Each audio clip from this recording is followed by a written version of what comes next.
Hola, hola, hola, ¿cómo están? Feliz y bendecido día, ¿cómo andan? Espero que muy bien. Bueno, acá estamos, acá en la Argentina, estamos en día feriado, no laborable, venimos de un fin de semana largo. Y bueno, vamos a aprovechar este ratito que dispongo ahora para culminar este maravilloso libro de Connie Méndez, Metafísica 4 en 1. Llegamos al final de este primer volumen, les recuerdo que son 4 libritos como este.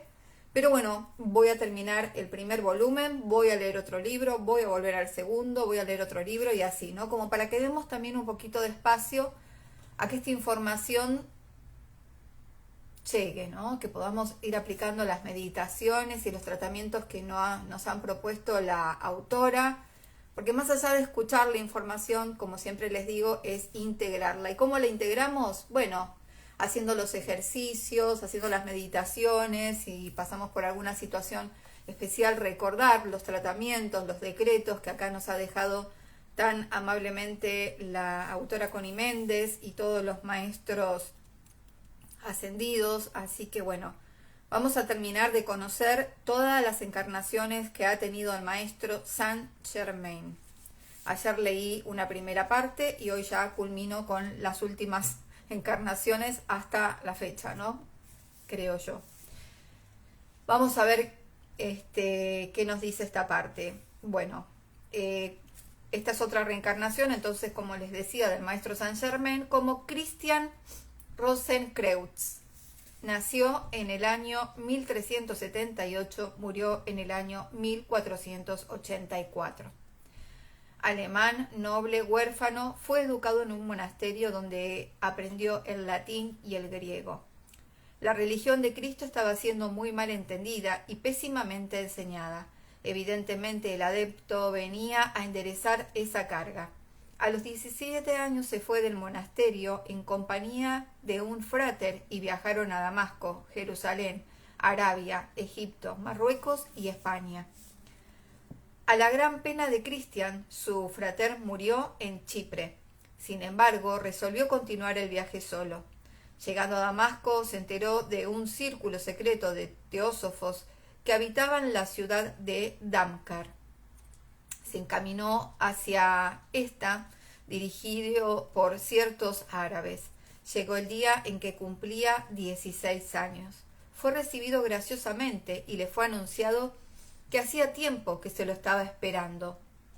Para comprobarlo, los hermanos le refirieron varias escenas de su vida. Eran expertos en las artes mágicas y el joven decidió permanecer con ellos. Procedieron de inmediato a iniciarlo en ciencias ocultas. Aprendió el idioma árabe y tradujo el libro M al latín. Después de 3 años de instrucción mística y de acuerdo con las instrucciones de los hermanos, dejó la ciudad misteriosa y se trasladó primero a Egipto y luego a Fez. Allí se conectó con otros maestros que le enseñaron la mejor forma de invocar a los espíritus elementales. Terminado su periodo iniciático en Fez, a los 2 años se trasladó a España, donde intentó convencer a los doctos del error en que se hallaban. Pero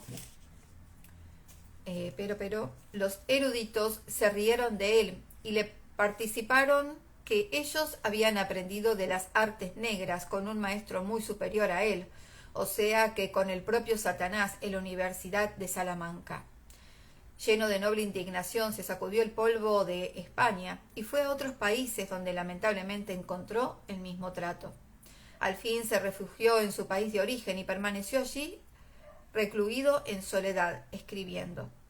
Después de 5 años de una vida de ermitaño, resolvió que el que ha logrado alcanzar la transmutación de los metales y la manufactura del elixir de la vida, sin duda estaba destinado a un más noble propósito que el rumiar en la soledad.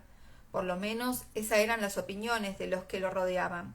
No sabemos las disposiciones de la jerarquía cósmica que lo dirigía. Poco a poco reunió en su contorno los miembros que iban a formar la Orden Rosacruz. Cuando el número llegó a 4 hermanos, inventaron un lenguaje mágico y un diccionario colmado de sabiduría oculta y titulado Todo lo que el hombre puede desear, pedir y esperar. Tradujo al latín la sabiduría de Salomón, de Moisés, de Enoc, y fundó la primera de las sociedades de la Rosacruz, que fue llamada la Casa de Sanctus Spiritus. Cuando ya eran 8 hermanos, decidió separarlos para que recorrieran Mundo Fundado Cuando ya eran 8 hermanos, decidió separarlos para que recorrieran Mundo Fundado capítulos de la orden en 8 diferentes países. Convivieron en la orden en la que debería permanecer secreta durante 100 años. A su tiempo, CRC murió y fue sepultado en una de las casas secretas de la orden. Los miembros originales desaparecieron y no fue hasta la tercera generación de sucesores que durante unas reparaciones apareció la tumba en una cripta oculta. Estaba inscripta con caracteres mágicos y, según la historia de la orden, iluminada con el sol de los magos. El cuerpo se encontraba en perfecto estado de conservación, como ocurre con todo iluminado cuyas células limpias se llenan de luz y por lo tanto no pueden corromperse. En el sarcófago había documentos de gran valor para la orden y que esclarecían las confusiones que estaban molestando a los diferentes capítulos, los cuales alegaban que tal Christian Rosenkraus era seguramente un impostor o un símbolo, que ya cada capítulo se consideraba la casa original. Uno de los documentos disponía la divulgación de los propósitos de la orden por medio de una circular, invitando a la iniciación a toda persona preparada y sincera. En el año 1614, los filósofos y alquimistas del pueblo de Kassel, en Alemania, fueron sorprendidos por la publicación de un panfleto circular que llevaba el título de Fama Fraternitatis, u opinión fraternal de la misericordia, de la meritoria orden de la Rosacruz, dirigida a los eruditos en general y a los cabezas del gobierno de Europa. Era un mensaje de algunos adeptos anónimos profundamente perturbados por la condición de la humanidad y que ansiaban su regeneración y su perfeccionamiento. Proponía que todos los hombres sinceros se unieran para establecer una síntesis científica para encontrar el sistema perfecto para el desarrollo de las artes ocultas.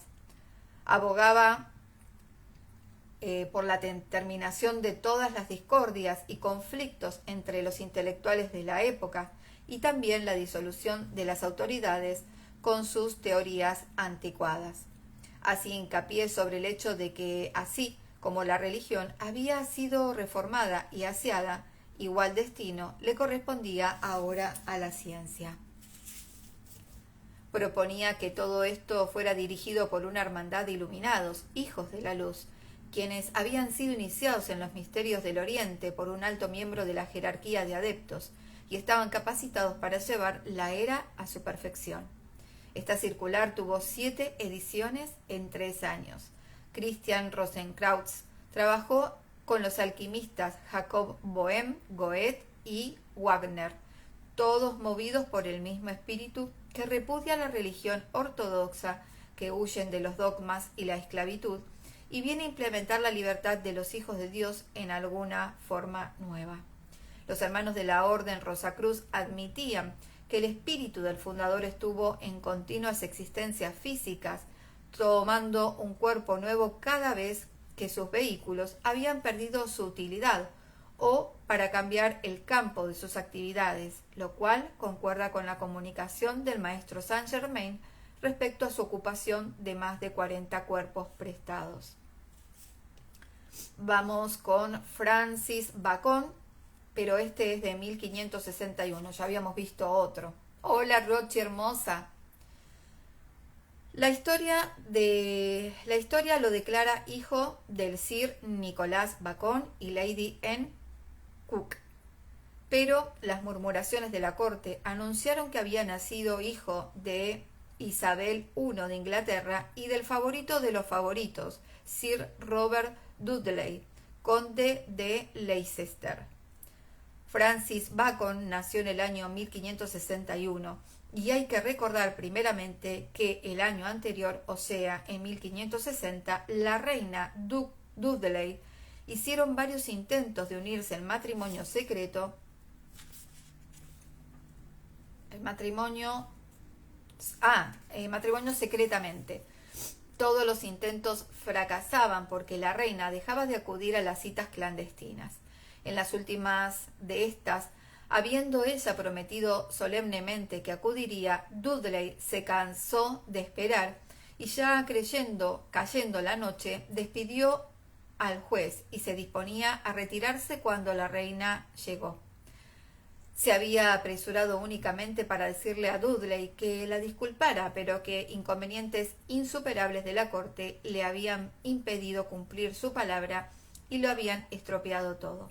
La reina entró al coche blindado de cortinajes y juntos desaparecieron en la noche.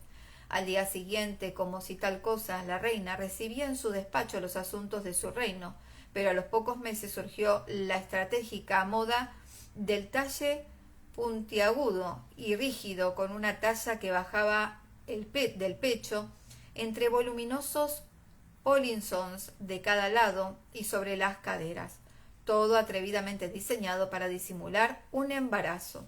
La reina había, al fin y al cabo, desistido de toda idea de matrimonio. Isabel valoraba demasiado su derecho de reinar a su antojo y sin interferencia, y continuó aportándose la reina virgen. Para poder continuar esa farsa, en la hipótesis de que el niño Francis fuera de ella, había que entregarlo en adopción a algún cortesano. Más adelante veremos cómo todo iba comprobando la verdad que siempre está a la vista del que tenga ojos para ver. Francis Bacon nació, pues, en el año 1561, como quien dice, por esos mismos días. Resultó ser lo que tenía que ser, un muchacho excepcionalmente inteligente. Entró a la Universidad de Trinity a los 12 años de edad y a la de Cambridge 3 años después. No había cumplido los 16 años cuando ya le había tomado aversión a la filosofía de Aristóteles. La encontraba estéril y desprovista de todo lo que pudiera beneficiar prácticamente la vida del hombre. Al terminar en las universidades, los señores Bacon lo enviaron a París bajo la tutela del embajador inglés para estudiar política y diplomacia. Allí se interesó en la ciencia experimental, emitiendo un concepto radicalmente nuevo sobre el objeto del saber humano y expresando que en la antigüedad el único fin era de descubrir nuevos argumentos verbales, en cuanto que la ciencia moderna buscaba vencer y dominar la naturaleza acarreándole sus secretos, no por medio de eternas palabrerías, sino por la experimentación, la unión de la teoría y la práctica, el conocimiento y la técnica. Como verás, era el mismo objetivo que lo impulsaba a través de todas sus vidas. Comenzaba ya a escribir su magna obra, Instauratio Magno de Dignitalis, destinado a devolverle al hombre su autoridad sobre la materia. El hilo de Ariadna nos sigue señalando el temperamento del adepto en su costumbre de producir todos sus escritos en latín y en su empeño de llevar a la humanidad a dominar y a liberarse de toda atadura y represión. La muerte de Sir Nicholas Bacon lo obligó a regresar a Londres, donde encontró que el testamento de su padre le adjudicaba la parte flaca del hijo segundón y la fortaleza a ganarse la vida. Se entregó al estudio jurídico. Francis Bacon pasó 25 años de su vida a la sombra de Lord Burgell, tío de él por parte de su madre, el cual lo obstaculizaba y lo humillaba sistemática y constantemente, y en forma tan marcada que daba a pensar que le había sido entregada la tutela del joven para que lo mantuviera, no solamente vigilado, sino dominado y reprimido. Todos los intentos de Francis para lograr su situación apropiada en la corte fueron infructuosos. Se diría que la reina Isabel no tenía otro empeño que el de mantener alejado y olvidado aquel vástago de un pasado desafortunado. Al fin, tal vez forzado por las habladurías cortesanas y las suposiciones desfavorables para la reina y su agente Burleigh, este le obtuvo un asiento en el Parlamento, pero toda idea de que pudiera aprovecharlo como instrumento dócil fue disipada. Lo primero que hizo el joven fue colocarse en la posición contra una petición real que surgió. Esto, por supuesto, produjo la desaprobación de la reina y del tío Burleigh, y no hubo más favores. Sin embargo, resultaba casi imposible reprimirlo, ya que los múltiples talentos de Francis, sus trabajos científicos y literarios, aun en los momentos de mayor lucha contraria, engrandecían su reputación. En 1605 publicó su Avance del conocimiento divino y humano, que constituía la primera parte de su Instauritario Magno, el cual iba a dar al mundo un nuevo sistema de aprendizaje y pedagogía. Con Francis Bacon comenzó otra vez la edad moderna de la filosofía. Al organón de Aristóteles, él opuso su Novum Organum. Así como Proclus había restaurado el neoplatonismo, Francis Bacon hizo renacer por cuarta vez en la historia el intelecto humano, el platonismo y el neoplatonismo, libertando los intelectos de su tiempo de las discordancias de las teologías aristotelianas. Lord Bacon era Rosacruz, llegó a ser imperator de la orden. La voz populi continuaba murmurando acerca de Francis Bacon y se aseguraba que las comedias habilísimas que lanzaba un tal William Shakespeare no eran sino de Francis Bacon. El que firmaba las obras, o sea, el William Shakespeare que en ellas aparece, era hijo de un granjero de Stamford-on-Avon. No era exactamente un campesino, ya que había desempeñado algunos cargos municipales en dicho pueblo, pero tampoco era persona que pudiera dispensarle a su hijo la suficiente cultura para que éste se exprese en los términos poéticos y eruditos del teatro shakespeariano. Ya se había corrido el rumor de que Saint-Germain había sido Shakespeare. Bueno, acá lo están diciendo como que las obras de Shakespeare en realidad eran escritas por Francis Bacon, que era el Saint-Germain que nosotros conocemos.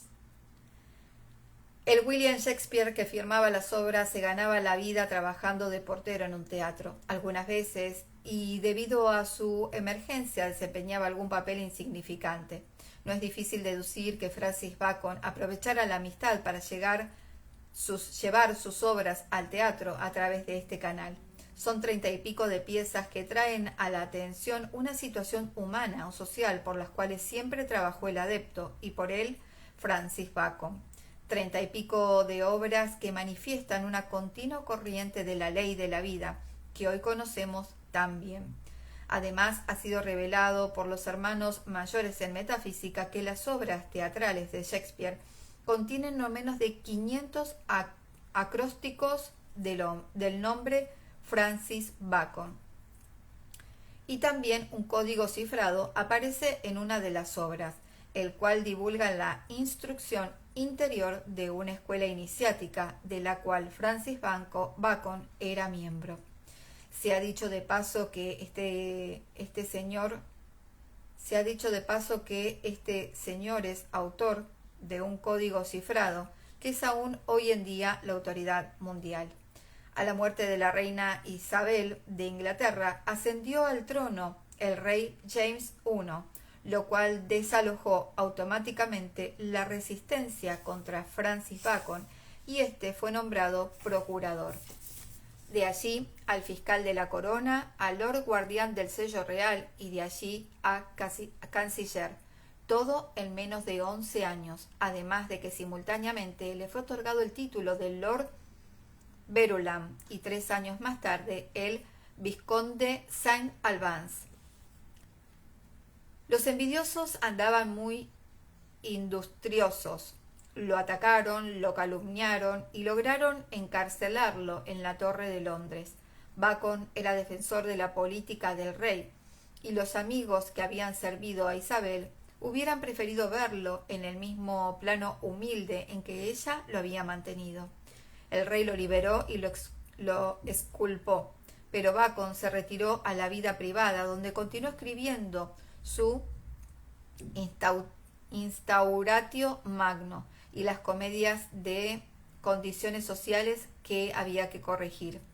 El hilo de Ariadna nos lleva hasta la iglesia de San Miguel de Verulam, en la catedral de Saint Albans, donde se dice que fue enterrado el cadáver de Francis Bacon, pero que la murmuración asegura que no existe, ni jamás existió un cuerpo en esa tumba.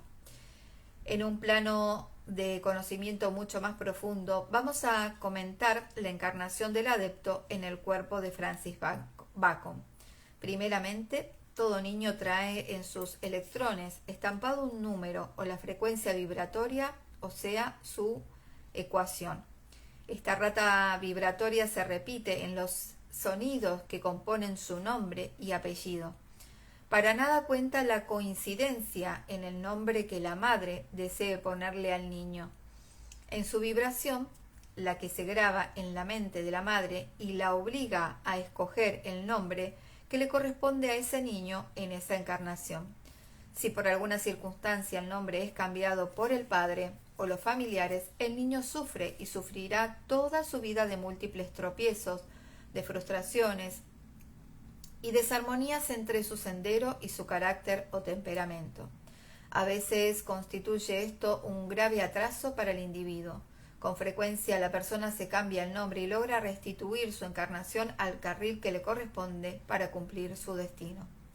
Las fuerzas electrónicas no saben nada de eso, en lo que en la Tierra llaman coincidencias morales o moralidad. Solo la ley de atracción gravita o actúa para llevar las cosas a su punto de armonía. Si al ego inferior de Francis le correspondía nacer en la mujer más destacada, en el imperio más poderoso de la Tierra, se le originó un cataclismo al imponerle un sendero vibratorio con el nombre de Bacon, el cual había llevado 3 reencarnaciones anteriores. No se puede repetir un paso ya superado, sin traer al presente condiciones indeseables de las cuales el ego se ha guardado ya. Espiritualmente, intelectualmente, Francis cumplió lo que venía a hacer. Físicamente sufrió un constante trastorno hasta el punto de tener que regresar a Verulamium y el nombre de Saint Albans que le había correspondido tantos siglos antes. Ha podido ser rey de Inglaterra, el primer rey metafísico, y haber cambiado el giro de toda la tierra de allí en adelante, lo cual es posible que fuera la intención del adepto, quien tuvo luego que volver casi sin treguas. Estos trastornos ocurren más a menudo de lo que creemos posible. Muchas veces la máxima aquella, el hombre propone y Dios dispone, se convirtió en Dios propone y el hombre dispone, haciendo de las suyas, metiendo la pata en su espantosa ceguedad, y con infinita paciencia los maestros y los avatares enderezan y ajustan las cargas torcidas más allá de la ley, si fuera posible. ¿Quién es el maestro Saint Germain? Como ya hemos dicho, el maestro ha tenido otro ascenso últimamente. Después de haberle entregado a la tierra el inmenso recurso de la llama violeta transmutadora, Don Supremo que liberta del karma, del purgatorio, de los castigos que los hombres se proporcionan ellos mismos, de toda energía mal calificada y de toda creación humana, por ley del círculo el maestro recibe su merecimiento, el cual ha sido en este momento el título del Dios Libertad. El que fue maestro Saint Germain dijo en una comunicación anterior: mi nombre se desintegró con mi pasado y hoy ha dicho: Yo soy el sol de la libertad y es mi gran privilegio expandir la causa de la libertad en el plano de la tierra. El dios Libertad no fue un terrícola, es originario del planeta Urano. Los uranianos son andróginos, no se dividen en llamas gemelas ni en complementos para evolucionar separadamente. La relación de la diosa Portia con respecto al dios Libertad es la de una poderosa asistencia en las grandes ceremonias cósmicas. El iluminado escritor esotérico David Anrias, en su libro Adeptos de los 5 elementos, da la explicación de eso que se suele llamar el caos moral de estos tiempos, o sea, la situación que prevalece en la juventud, consumo de drogas y homosexualidad. Brevemente, la influencia uraniana llega a cada humano a buscar intensamente su polo opuesto en su propio ser interior.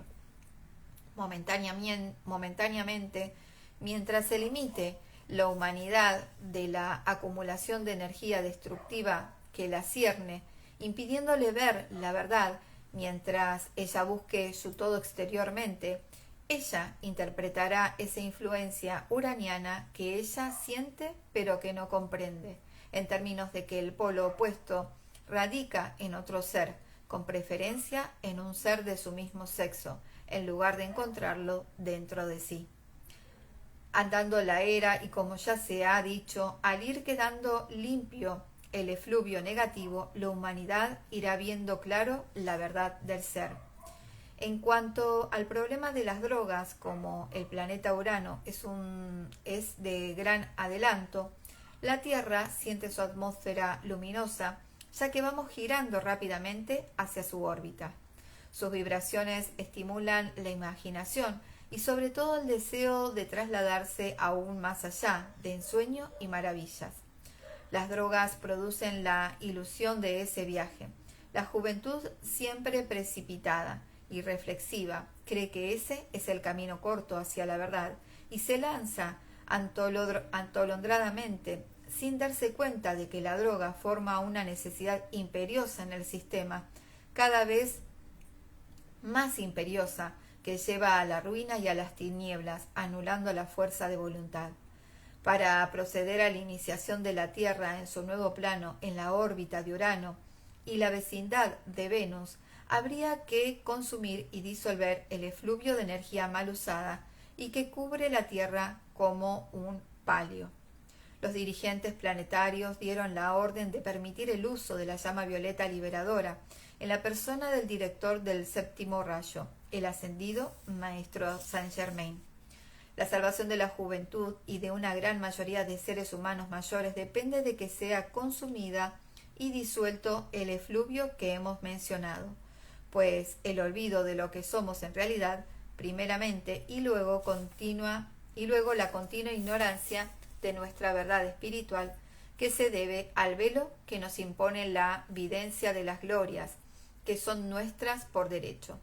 Deberíamos estar viviendo en la eterna juventud y belleza, la eterna felicidad, sin problemas ni males de ninguna clase, siempre progresando en el reino del Padre, y estamos estacionados porque no vemos otra cosa que lo que nos rodea en el plano físico.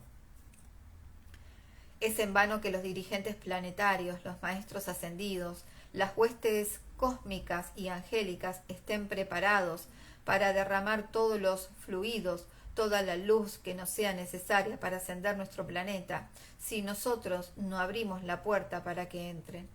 El permiso tiene que venir de nuestra octava. Si no viene, ni Dios mismo puede intervenir, porque no pueden romper su propia ley de libre albedrío. Este librito ha sido hecho con el fin de revelar todo lo que se ha esforzado el maestro Saint Germain para irnos llevando hacia el punto culminante de la ascensión, la iniciación del planeta, ya que aquellos que no se encuentren en estado de limpieza suficiente para convivir con sus hermanos en la órbita de Urano y la proximidad de Venus serán retrogradados a un planeta infrahumano. Hagamos lo que está a nuestro alcance para ayudar a limpiar el efluvio, hermanos. hagamos lo siguiente 3 veces al día. No, hagamos lo siguiente 3 veces diarias por medio de 5 minutos. Y acá nos deja como una oración, un decreto para que podamos hacerlo 3 veces al día. No cuesta nada. Después lo voy a dejar escrito en descripciones. Y dice así. Lo voy a repetir 3 veces. En el nombre de la amada presencia yo soy, invoco la llama violeta libertadora a que envuelva y encienda a todo electrón que compone el planeta Tierra y todos sus habitantes encarnados y desencarnados, hasta que todo y todos sean puros y radiantes. Gracias, Padre, que me has oído. Voy a repetirlo otra vez. En el nombre de la amada presencia yo soy, invoco la llama violeta libertadora a que envuelva y encienda a todo electrón que compone el planeta Tierra y todos sus habitantes encarnados y desencarnados, hasta que todo y todos sean puros y radiantes. Gracias, Padre, que me has oído. Una última vez. En el nombre de la amada presencia yo soy, invoco la llama violeta libertadora a que envuelva y encienda a todo electrón que compone el planeta Tierra y todos sus habitantes encarnados y desencarnados, hasta que todo y todos sean puros y radiantes. Gracias, Padre, que me has oído. Visualicen la llama violeta envolviendo primero nuestro propio cuerpo, luego nuestra casa, nuestro barrio, nuestra ciudad, nuestro país, nuestro continente y nuestro planeta entero. Ayudemos a salvar a nuestra juventud y a nuestros hermanos. Que la luz te envuelva. Y hasta aquí, entonces, el libro, primer volumen de Metafísica 4 en 1 de Connie Méndez. Qué belleza de decreto. Después lo voy a dejar escrito en descripciones para que tomen nota. Va a ser más fácil que escuchar de nuevo el video. Y bueno, no nos cuesta nada. ¿Cuánto tardo? Menos de 3 minutos en repetir 3 veces esa oración. Y como nos dice a lo último, visualizándonos, envolviéndonos primero nuestro propio cuerpo, después la casa, nuestro barrio, nuestra ciudad, nuestro país, nuestro continente y nuestro planeta entero, para ayudar a nuestra juventud y a nuestros hermanos. Que la luz te envuelva. Bueno, seres bonitos, hemos llegado al fin. Gracias, gracias, gracias.